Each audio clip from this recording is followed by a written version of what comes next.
అందరిని మంచిగా చూస్తా, మంచి పరిపాలన చేస్తా, కక్ష సాధింపు చర్యలు ఉండవని చెప్పి ఆనాడు మాట్లాడినటువంటి ముఖ్యమంత్రి అధికారంలోకి వచ్చిన కొత్తలో నిన్న మహబూబ్ నగర్లో ఏం మాట్లాడతాడు?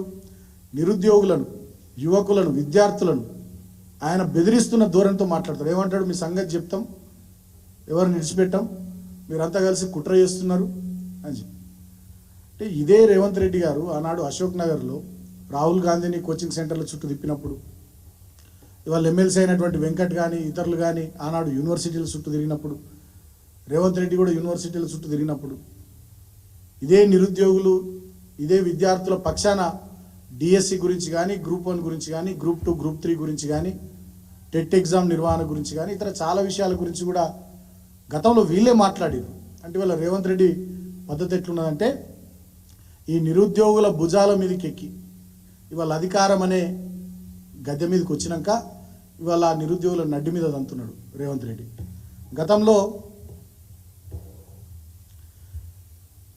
గతంలో ఆయన అన్నాడు ఒక ప్రెస్ మీట్లోనో లేకపోతే టీవీ చర్చ కార్యక్రమంలో పార్లమెంట్ ఎన్నికల ముందు, ఎవరన్నా అంటే ముడ్డు మీద అంతనో ఏదో మాట్లాడిన ఆయన విలేకరులను ఎవరినో ఉద్దేశించి ఏదో అన్నాడు. సేమ్ నిన్న కూడా అట్లనే మాట్లాడుతున్నాడు. అంటే ఒక రకమైనటువంటి బెదిరింపు ధోరణితో ఆనాడు విలేకరుల విషయంలో అయినా, నిన్న నిరుద్యోగుల విషయంలో అయినా బెదిరింపు ధోరణితో ఆయన మాట్లాడుతూ ఉన్నాడు. అదేవిధంగా ఉస్మానియా యూనివర్సిటీ క్యాంపస్లో ఇప్పుడు లేటెస్ట్ ఇప్పుడే వచ్చింది, అక్కడ డిఎస్సికి సంబంధించి విద్యార్థులు నిరుద్యోగులు చేస్తున్నటువంటి ఆందోళన విషయంలో ఆ న్యూస్ కవర్ చేద్దామని పోయినటువంటి జీ తెలుగు రిపోర్టర్ను గల్లబట్టి పోలీసులు ఈడ్చుకొని జీప్లో ఎక్కిస్తున్నటువంటి ఆ వీడియో ఇప్పుడే వచ్చింది.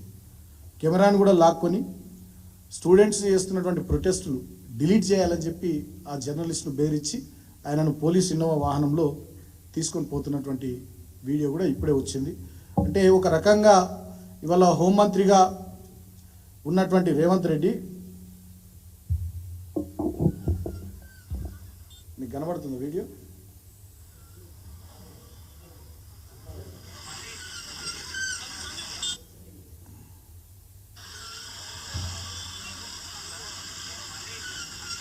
జర్నలిస్ట్ని గల్లబట్టి ఎక్కిస్తూ ఆ వీడియో వెంటనే డిలీట్ చేయాలని చెప్పి అక్కడ ఉన్నటువంటి ఎస్ఐ సిఐ బెదిరిస్తున్నటువంటి తీరు, సిఐ బెదిరిస్తున్నటువంటి తీరు. అంటే ఇప్పుడు నేను మాట్లాడినటువంటి అన్ని విషయాలకు సంబంధించి ఒకవైపు ముఖ్యమంత్రిగా సహచర బీసీ ఎస్సీ మంత్రులను అవమానానికి గురి చేస్తున్నాడు.